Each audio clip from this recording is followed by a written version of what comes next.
Are you gonna be the one to actually top the leaderboard? Hello, I am the Irish guy, and yes, the season is nearly at the end, okay? But this is my Premier League prediction series where I go head-to-head with other YouTubers, and this week, the latest one, to see if he can miraculously squeak above Anfield Agenda at the top. Somebody who's been sitting pretty in first since the very first game week. Honestly, it's ridiculous. He has been tucked away on that top spot so long, I'm guessing his bum hurts. He hasn't moved in months. Well, today, let's welcome the latest contender, the Flying Pig. Let's see what he's all about.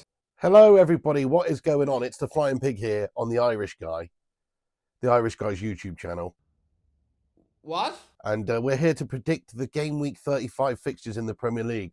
You're going down, Irish Guy, lad. Come on. They call me Mystic Pig because I predict these things. Who exactly calls you Mystic Pig? I mean, I'd imagine if there was a genius pig out there with mystical future-seeing powers, I'd imagine he'd probably be traumatized and constantly living in fear about his wife getting turned into sausages. I don't know, do pigs have wives? Well, Steve Bruce wears a wedding ring, so probably. I feel bad about that one. We're going to get the job done, I think. We'll see. But good luck to you. Good luck to you. May the best man win.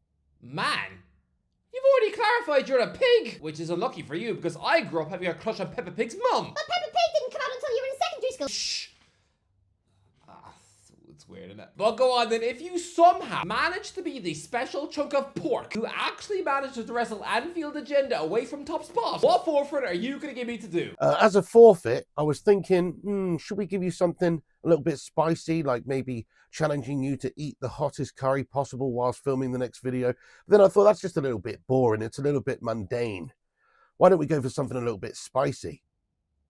Why do I feel like I'm back in my uncle's shed? Potentially you getting a tattoo on your body if you lose. That's right, that's what I'm bringing out the bag. Not again! What is this, 2021? A tattoo on your body. No, I'm not going to ask you to tattoo my logo on you or anything crazy like that. That'd be ridiculous. No, I'm going to ask you to tattoo your YouTube avatar on you. If you want to be a real man, then get a tattoo.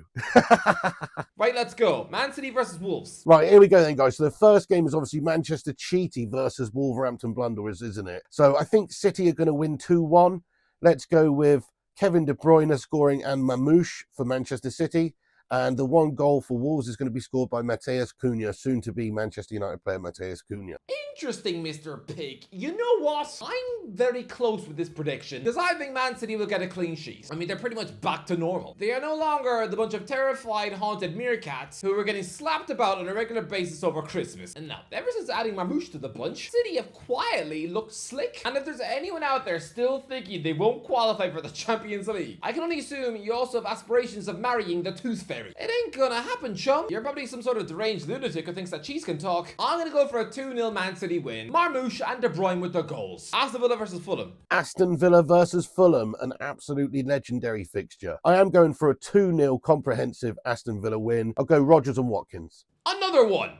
Oh, thanks very much, Piggy Wiggy. Another guest to pick Morgan Rogers to score. Because, of course, the UK population is being brainwashed into believing that this bloke is a mini Bellingham. And just in time, he's apparently at the middle of a transfer tug-of-war between Chelsea and Liverpool. But look, I think Aston Villa will bounce back from a painful week, and yes, 3-1 win. A Fulham goal for Iwobi, but Villa strikes from Watkins, McGinn, and,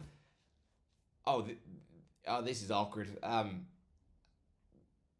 Rogers. Everton versus Ipswich. It's a kind of a fixture that just makes me feel depressed.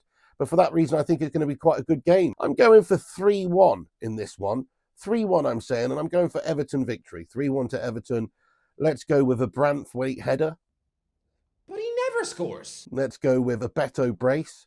And also for Ipswich, let's just go with Delap. Look, this game is the mother of all pointless matches. If I was Kieran McKenna, just play the kids. 2-0 Everton, Beto and Ndiaye. Leicester versus Southampton. Goodness me, both teams relegated there.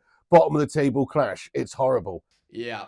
I would imagine both sets of supporters probably feel like they just tasted mouse pee in their cornflakes. It's been an absolutely miserable campaigns for both. I'm going to say Vardy brace swan song. 2-1 to Leicester.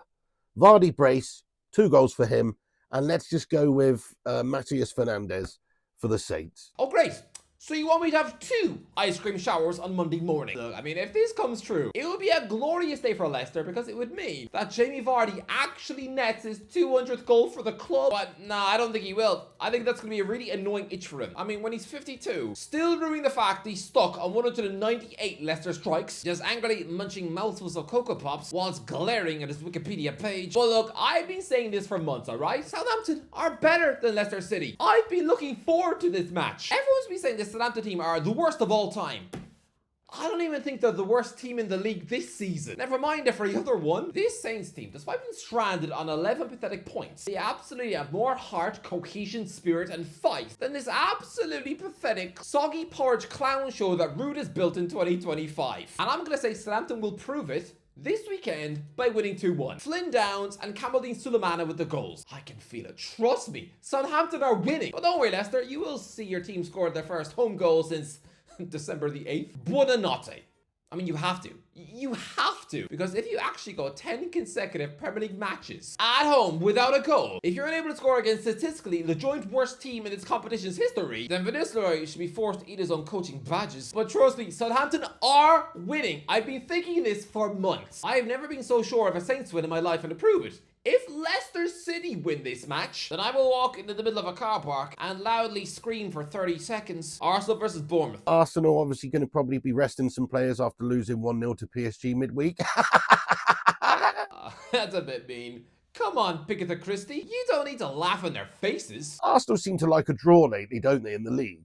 They've been drawing all over the gaff. So I'm going for a 1-1 draw in this one. Goal scorers, let's go. Trossard for Arsenal and Semenyo for Bournemouth. Lads, I think Bournemouth are going to do the double over Arsenal. I know, it's crazy to say this out loud, but Arsenal 1, Bournemouth 3. What? Don't look at me like that. Arsenal are 1 game away from a second ever Champions League final. The last 4 Premier League matches don't matter. When teams are preparing for the Champions League final, they literally don't care anymore. I mean, back in 2007, Liverpool were preparing for a Champions League final with AC Milan. Yeah. They took 1 point from the final 3 Premier League matches against Portsmouth, Fulham, and Charlton Athletic. They threw someone called Daniel Padelli in net. I don't think I've ever heard that man's name in my life. For all I know, he could be a Swedish chef who bullies mice. I mean, before Chelsea's Champions League final in 2012, they lost at home to Newcastle, got slapped 4-1 by Liverpool, and struggled to beat a relegated Blackburn. Even the greatest side of all time, Barcelona, just before they clinched the treble in 2009, they only won 1 of the final 6 league matches. I mean, to be fair, that was a 6-2 win at Real Madrid. But honestly, I mean, their final home game of the season was a 1-0 defeat to Osasuna, and that was the best team ever. Pep's football perfection. Arsenal will be so incredibly distracted too. They'll play the kids, and even the senior stars will sleepwalk their way through the game with 0 energy or intensity, just trying not to get injured.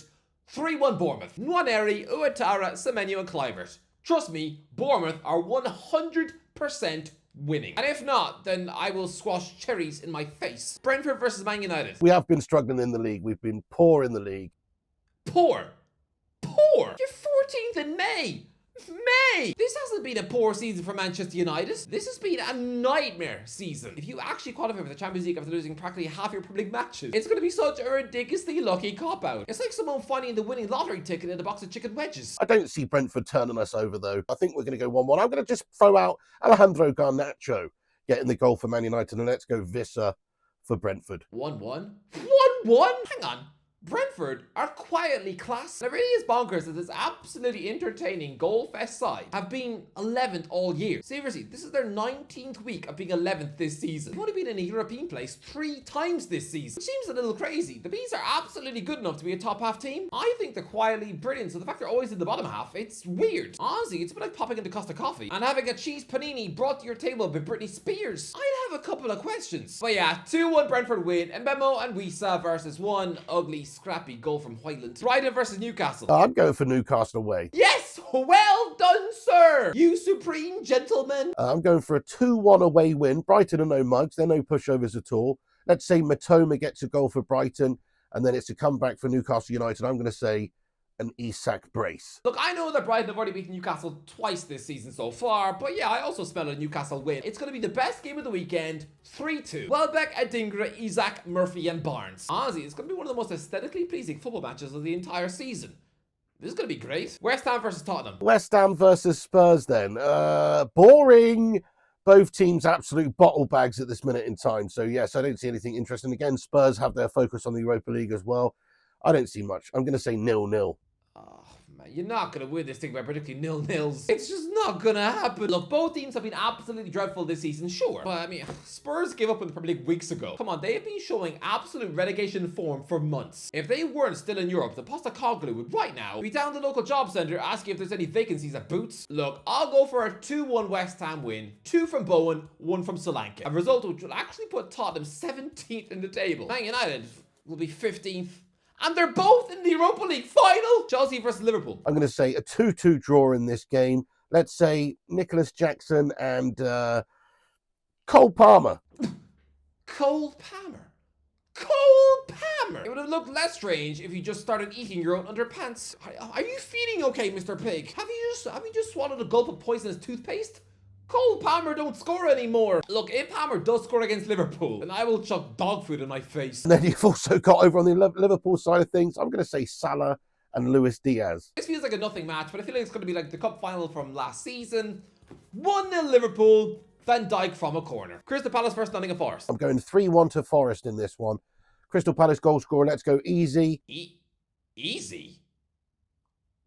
What? You know what? He could be talking about either Ebreki Eze or Romanese, because neither of these guys are called easy. So I see what you're doing there, Piggo. Nottingham Forest goal scorers, let's go 3 different goal scorers for this one. We're going Chris Wood, Jota Silva, and let's go Elanga as well. Well, look, what do I think will happen as Nottingham Forest try to claw back the Champions League? Oh, this is delicious. 2-1 Palace, Eze and Wharton versus 1 from Wood. Lads, I don't hate Nottingham Forest, no. But after the dozens of comments all season long calling me a spineless, childish Forest hater for simply pointing out early doors that they would crumble. Oh, just wait. When it's confirmed that they won't qualify for the Champions League next season, oh, just wait for my triumphant video. Just you wait! I don't know why I'm holding this. But anyway, thank you for coming on, sir, Mr. Flying Pig. Thank you. What a guy. Check out his channel. And yeah, any final words? Big ups to the Irish guy for having me on, absolute Don. Thank you for asking me to come on and give my Premier League predictions there. It's been fun making this video. Come on, United. Thanks for watching. Thanks for listening to me. And thank you to the Irish guy for having me on once again. Stay classy. What a great guy. Go check him out. Seems like a really nice pig. I don't know. Well, look, that's the end of the video. If you enjoyed the video, don't forget to go like, share, and subscribe as always. I'll talk to you in a while.